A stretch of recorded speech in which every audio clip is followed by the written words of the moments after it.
Welcome back to our If God Made the Universe small group Bible study. Today, Dr. Ross will be discussing why the universe and planet Earth are not perfect. You will find out why the Bible's two-creation model is unique among all the world's religions and be given solid reasons as to why human beings are currently subjected to evil and suffering. It's a lot to cover, but we're going to get her done. So grab your notepads and buckle up for session number 7 of our series. If God created the universe, why isn't it perfect now? If God made the universe, why isn't the universe perfect now? And if you recall our last session, we reviewed for you what we've done so far in looking at the universe and how it speaks of purpose. Purpose for the human species in 4 different ways. How we understand that we humans are at the unique time in cosmic history to see the whole history of the universe, including the cosmic creation event. We're also at the unique location. And we recognize, and this is something all astronomers agree on, is when we observe the universe, we're seeing overwhelming evidence that it was fine-tuned or designed in advance to prepare a home for human beings. And then we spent some time looking at what's called the anthropic principle in equality, how the laws of physics that govern the universe demand a minimum of 14 billion years to prepare a home for human beings, yet those same laws of physics only allow humans to live in a civilized state for no more than 40,000 years. Some say less than 20,000 years. And if we're talking the kind of high technology civilization we have today, it's at best 1,000 or 2,000 years. And that inequality, a factor of 1 million, between the minimum time that it takes for the laws of physics to permit a planet like Earth even to conceivably exist, and the maximum time we could live in a civilized state.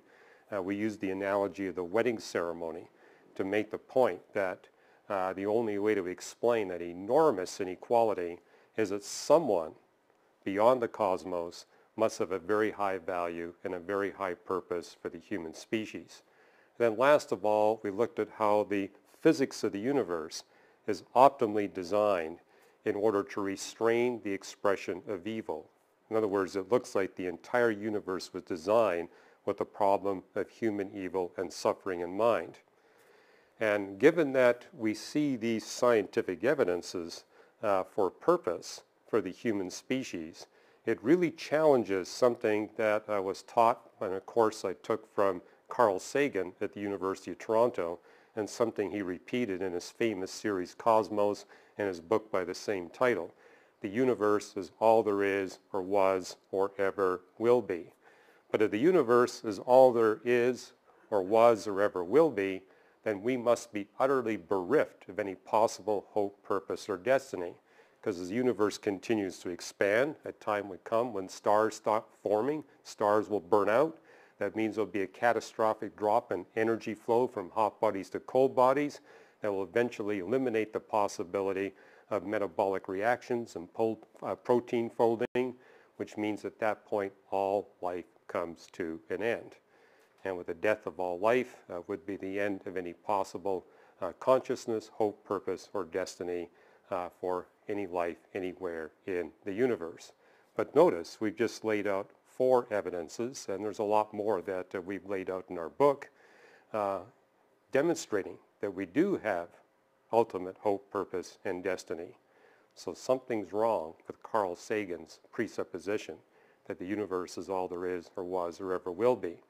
And as I mentioned in our previous session, between the ages of 17 and 19, 8 years before I met any Christians, at least get to know any Christians, in going through the different holy books of the religions of the world, I noticed a difference.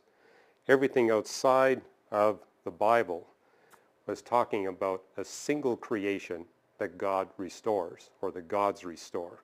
I found it fascinating. All the world's religions talk about humanity beginning in paradise.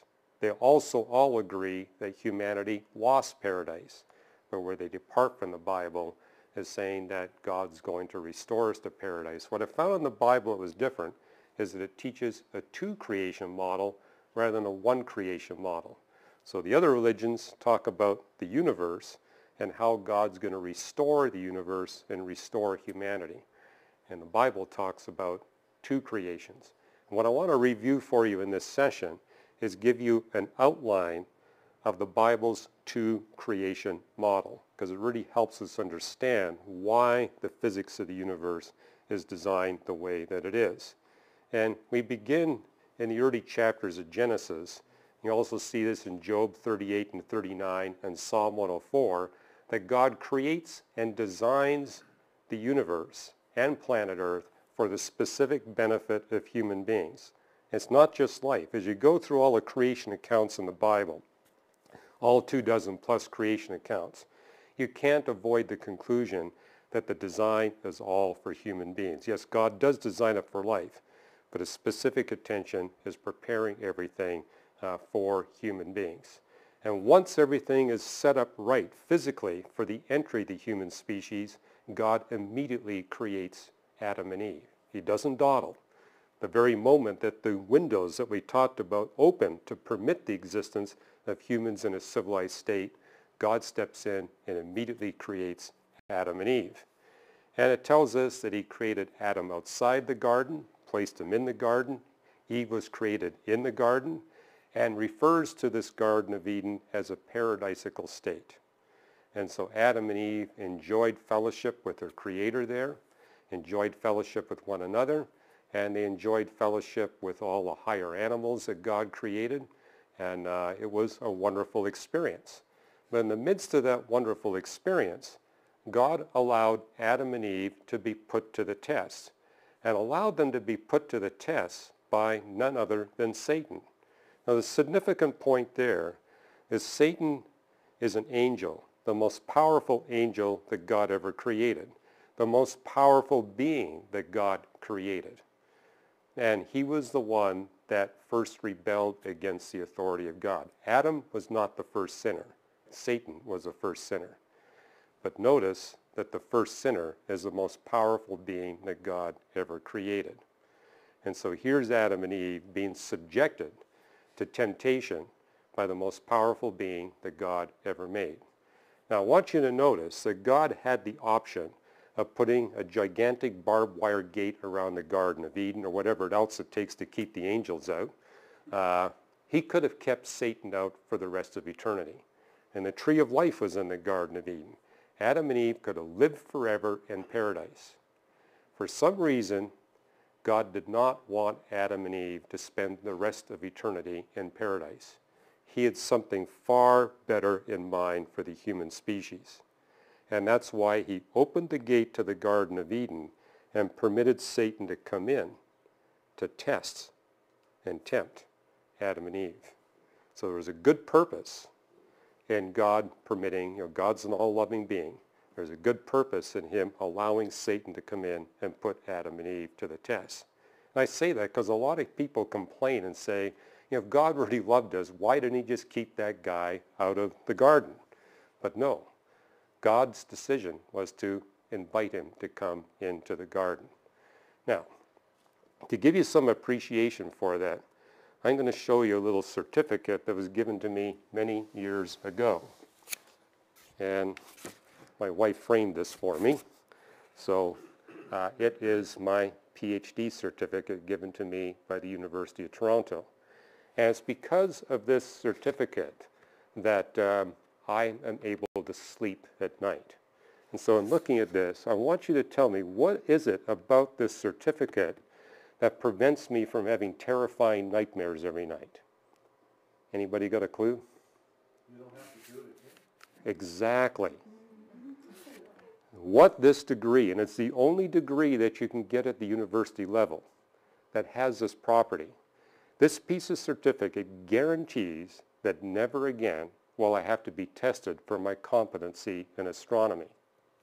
And it's based on the myth that my professors at the University of Toronto submitted me to the most difficult test conceivable in the subject of astronomy. And since I passed this most difficult test, it's pointless to test me again. God is using the same strategy. He is purposely subjecting each one of us to the most difficult test conceivable within God's created realm. If we pass that test, there is no more challenging test we can ever face. What Adam and Eve did not have in the Garden of Eden was eternal security. Yes, they had this perfect relationship with one another and their Creator, but in one respect they were limited by the laws of physics and what they could do in expressing relationship with one another and God, but they also lacked the security of knowing that they would never rebel against God's authority for the rest of eternity. They had not been put to the test.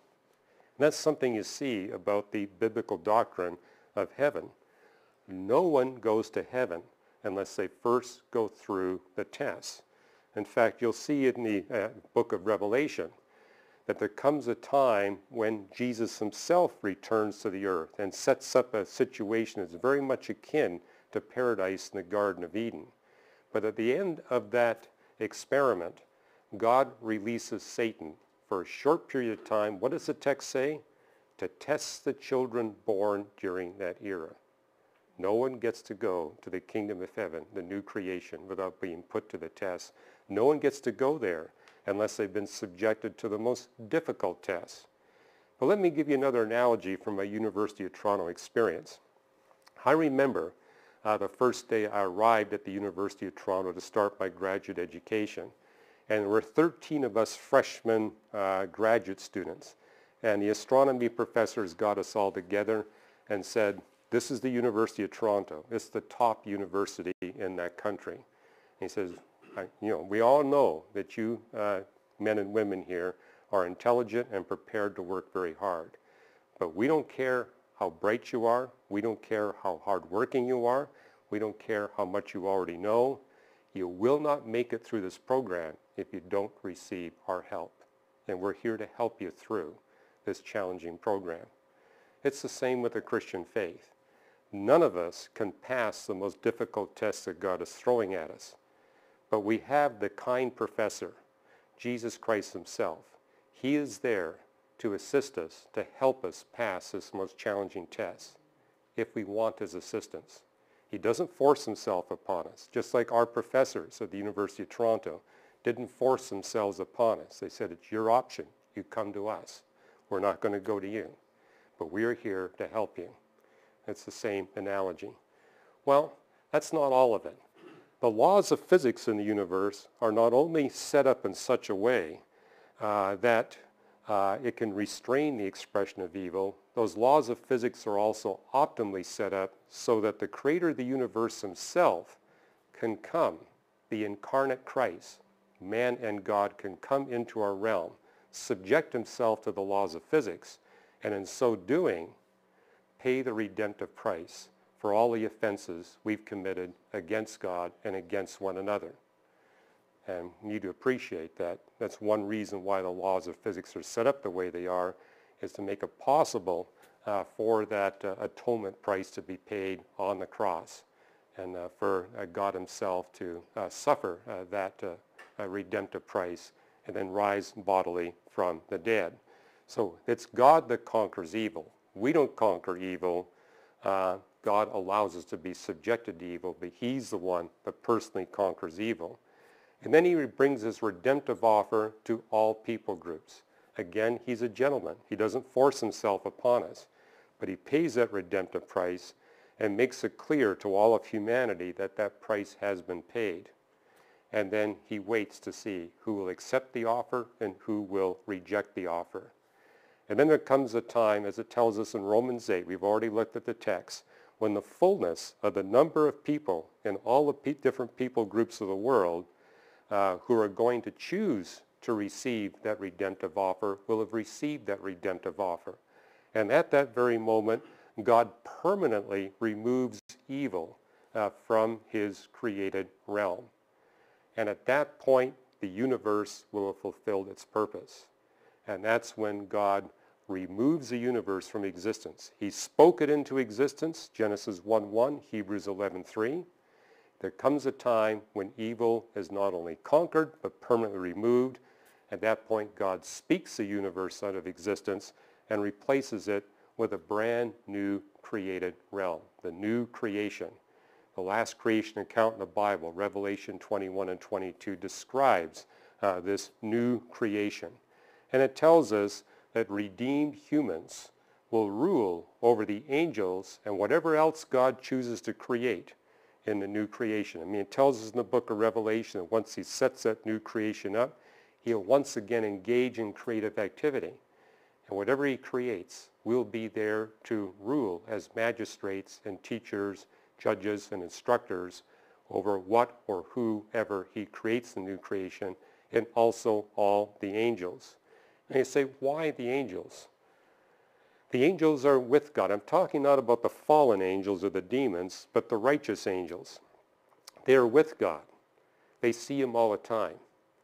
And they are much more powerful than we are. They have their own dimensional realm in which they exist. But they have the capacity to come into our realm or leave our realm. You know, we're stuck in the universe until the new creation comes about. We cannot move anywhere outside of our universe, but the angels can come and go. They're very powerful beings.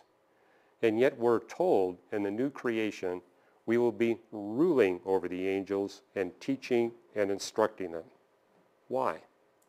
Paul addresses this in Corinthians, 1 Corinthians, where he talks about how the angels are intently observing people here on the earth, people who've chosen to receive Christ's redemptive offer and are being transformed by the Holy Spirit into the character and the image of Christ. They're intensely watching that whole process goes on. They watch, we experience, and that's the difference. I mean, a good analogy is what happens at a football game. You've got a few people on the playing field that are playing the game. Then you have thousands of people in the stands that are observing. And Paul makes a comment in Corinthians. We also see the author of the book of Hebrews making the same statement, that we are surrounded by this cloud of witnesses. You might think you've got private moments. You really don't. The dead in Christ and all the angels are intently watching what we're doing.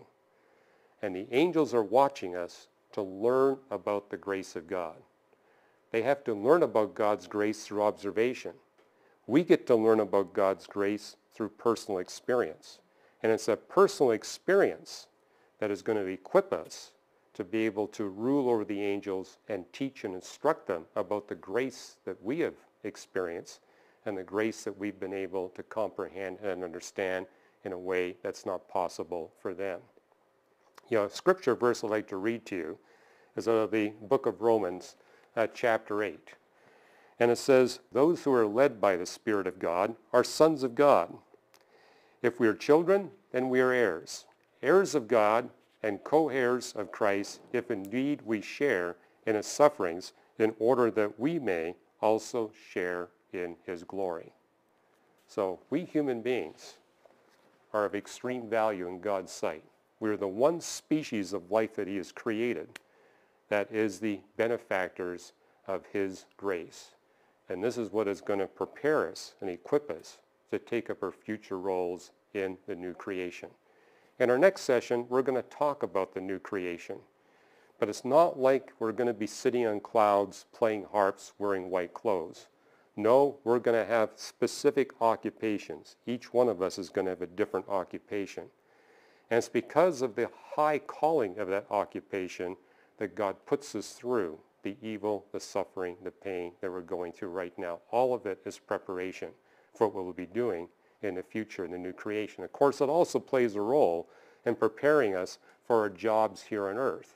I mean, as we receive Christ and the Holy Spirit begins to transform us in the character of Christ, God sets us up to fulfill the Great Commission, to be used by him to bring people in all different people groups and kits into the knowledge and the experience of God's grace through the sacrifice of Jesus on the cross. So we have a job here, and the way the universe is structured, the way the physics is set up, is designed to equip us to fulfill our roles here on earth on God's behalf. But it also simultaneously prepares and equips us for our future occupations in the new creation. And if I once again can give you an analogy, back to the university. You know, you can get a bachelor's degree, You can get a master's degree and you can get a PhD. But there's different levels of suffering you have to go through to get the bachelor's degree. And there's different levels of suffering for the master's and the PhD. And if you want a particular kind of career, some careers demand more suffering. If you want to be an MD, for example, you not only have to go through all those years of university education, you've got to go through residency. In my case, it wasn't adequate just to get a PhD in astronomy. I had to do postdoctoral research at Caltech. That's a lot of years of pain and suffering that we go through. But the thing I've noticed, I've been both a student and a professor, and the thing I've observed as a professor, it's the students with the highest career goal who want the suffering. I've actually had students come and complain to me that I wasn't making them suffer enough. They recognize the benefit of the suffering. But also I had students who didn't have clear career goals, and they were the ones that run off to the dean and say, this Dr. Ross guy is really punishing them too much. They would complain about the suffering. And we all as human beings here often complain about how tough life is. And that's why I think this next session is so important. If we really appreciate the magnitude of the occupation we'll have in the new creation, then we'll recognize how valuable the suffering and the exposure to evil, the pain we're going through right now really is. Hi guys. So, did you get all that? We've just been equipped to answer those who claim that a loving God would never subject his children to evil and suffering. Being a father myself, as much as I'd like to take all the blows for my sons and never see them suffer, that would neither be wise nor loving in the long run. This is all just a test, folks. There's so much more waiting for us after this creation ceases to exist. I can hardly wait. So go now with gusto into your own Q&A session. And don't forget, we've got tons of resources for you on our ifgodmadetheuniverse.com website. Have fun, and I'll see you next time.